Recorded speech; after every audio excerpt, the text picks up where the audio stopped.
14ই ফেব্রুয়ারি Valentine's day. সেই দিন কিন্তু অনেক কাপলই চিন্তা ভাবনা করবে যে সিনেমা হলে সিনেমা দেখতে যাবে, কিন্তু কোন সিনেমা দেখবে? তো সেটাই আমি একটা দারুণ সিনেমার কথা বলবো। তো দেখতে থাকুন শেষ পর্যন্ত এই ভিডিওটি। নমস্কার বন্ধুরা, সম্রাট ফিল্ম রিভিউ চ্যানেলে সবাইকে স্বাগত। তো প্রথমেই বলে রাখি, শ্রাবন্তী কিন্তু বহুদিন কমার্শিয়াল সিনেমা করে না। তো সেই জায়গায় দাঁড়িয়ে কিন্তু একটা নতুন কমার্শিয়াল সিনেমা আসছে এসকে মুভিজের পক্ষ থেকে। তো নায়ক কিন্তু প্রথম শ্রেণীর কোনো নায়ক না।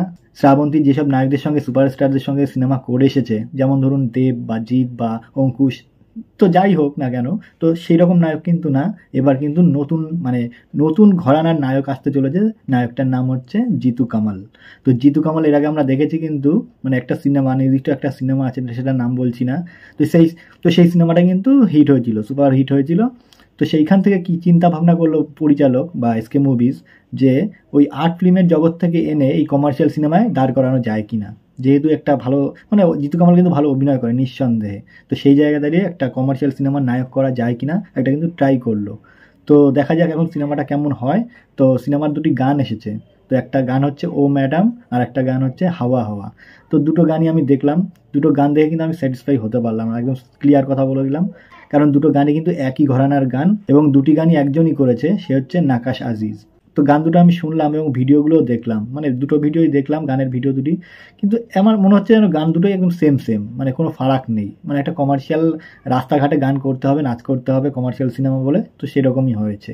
তো এই সিনেমা নিয়ে আমি কী রিভিউ করবো আসলে বুঝতে পারছি না। তো গান দুটো দেখার পরে আমি জানতাম না যে এরকম ধরনের কোনো সিনেমা আসছে। তো গান দুটো হঠাৎ করে দেখলাম, চোখে পড়লো। তো আমি মনে করলাম যে একটু জানিয়ে দিই। অনেকেই 14ই ফেব্রুয়ারি কাপলরা যাবে সিনেমা দেখতে, ভ্যালেন্টাইন্স ডে বলে কথা। তো অনেকেই নাও জানতে পারো, যারা বাংলা সিনেমা দেখতে চাও, তো তাদেরকে আমি বলে দিচ্ছি, অনেক জায়গায় কিন্তু এই সিনেমাটা রিলিজ হবে। ম্যাক্সিমাম জায়গায়, যেহেতু এসকে মুভিজ একটা বড় ব্যানার, সেই জায়গায় দাঁড়িয়ে কিন্তু মোটামুটি পশ্চিমবঙ্গের ম্যাক্সিমাম হলেই সিঙ্গেল স্ক্রিনে কিন্তু রিলিজ পাবে, এটা একদম নিঃসন্দেহে বলে দিলাম। তো সেই জায়গায় দাঁড়িয়ে কিন্তু যে একেবারেই মানুষ দেখবে না, সিনেমা দেখবে না, তা কিন্তু নয়। কাপলরা কিন্তু অবশ্যই, যেমন ধরুন প্রেমিক প্রেমিকা ঘুরতে যাচ্ছে বা কোথাও পার্কে জায়গা পাচ্ছে না, তাহলে কিন্তু অবশ্যই সিনেমা হলে গিয়ে এই সিনেমাটা দেখতেই হবে, কিছু করার নেই। তো গান দুটির মধ্যে কিন্তু একটা নাকাশ আজিজ তো ভালো গান করে, একদম মুম্বাইয়ের গায়ক, গলাও ভালো, এবং তার গানের মধ্যে একটা ছন্দ আছে এবং একটা পাওয়ার আছে ভয়েসে। গান দুটো আমার ভালো লেগেছে। তো ট্রেলার এখনও এসেছে কিনা আমি জানা নেই, ট্রেলার সম্ভবত আসেনি, আমি এখনও দেখিনি, চোখে পড়েনি। তো গান দুটো যেহেতু আমি দেখেছি, সেটা নিয়ে আর কি রিভিউ করছি, সিনেমা কেমন হতে পারে। আর এর সঙ্গে কিন্তু একটা পোস্টার দেখলাম, সেখানে কিন্তু শ্রাবন্তী রয়েছে, জিতু কামাল রয়েছে, একটা বাচ্চা রয়েছে। যেহেতু সিনেমাটার নাম হচ্ছে বাবু সোনা, হয়তো এই বাচ্চাকে ঘিরেই কোনো কাহিনী হতে পারে এই সিনেমার মূলত। তো এখনও শিওর জানা যাচ্ছে না সিনেমাটা, কিন্তু সম্ভবত একটা ট্রেলার বা টিজার আসলে আমি একটু আন্দাজ করে বলতে পারতাম, যেহেতু কিছুই আসেনি, আমার চোখে পড়েনি, এসেছে কিনা আমি তাও জানি না। তো গান দেখলাম, গান দেখে আমি মনে হলো যে সিনেমাটা নিয়ে একটু আলোচনা করি।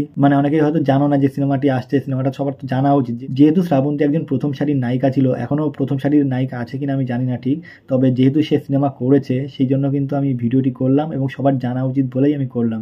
অনেকেই জেনেই গেছো। গান দুটো কিন্তু, প্রথম হাওয়া হাওয়া গানটা মোটামুটি আমার ভালো লাগছে, কিন্তু পরের ও ম্যাডাম গানটা একটু একটু খিল্লি টাইপের মনে হলো। তো জানি না কি হবে আদৌ। তো শ্রাবন্তীকে মোটামুটি ঠিকঠাকই লাগছে, যেহেতু একটু বয়স হয়ে গেছে, বয়সের ভাব তো পড়বেই চোখে মুখে, সেটুকু বোঝা যাচ্ছে। আর হচ্ছে একটু ভারীও হয়ে গেছে। আর জিতু কামালের মুখটা দেখে মনে হচ্ছে সে রোম্যান্স তো করতেই পারছে না, তার হাসি হাসি মুখ, সে হাসছেও না। আমার মনে হয় সম্ভবত এদের দিয়ে আর্ট ফিল্ম করানোটাই উচিত। যদি কমার্শিয়াল সিনেমা করাতেই হয়, তো সেই রকম কোনো নায়ককে দিয়ে করাতে হবে। যারা নতুন অনেক কিন্তু নায়ক আসছে বা উঠতে চাইছে, তাদের কিন্তু একটা সুযোগ দেওয়া উচিত। তাদের, যেহেতু আমি কেন বলছি, জিতু কামাল একেবারেই বলবো না যে জিতু কামাল খারাপ অভিনেতা, আমি কিন্তু 100 বার বলবো, 1000 বার বলবো, জিতু কামাল কিন্তু একজন ভালো অভিনেতা।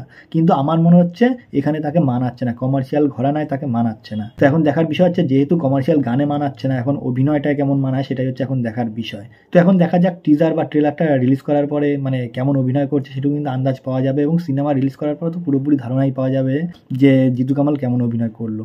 তো যাই হোক, এইটুখানি আপডেট দেওয়ার ছিল। যারা যারা এই 14ই ফেব্রুয়ারি ভ্যালেন্টাইন্স ডেতে ঘুরে বেড়াবে এবং সিনেমা দেখতে চাইছো যারা, তারা কিন্তু অবশ্যই এই সিনেমাটি দেখতে যেও।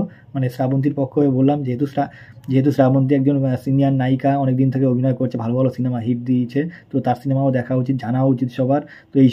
তো এই কারণে কিন্তু আমি মূলত এই ভিডিওটি করলাম। তো যাই হোক, ভিডিওটি এখানে শেষ করলাম। ভিডিওটি যদি ভালো লাগে অবশ্যই লাইক, কমেন্ট এবং শেয়ার করবে, এবং অবশ্যই সাবস্ক্রাইব করবেন। হ্যাঁ, আর কিন্তু এই সিনেমাটি দেখতে যাবেন। নমস্কার।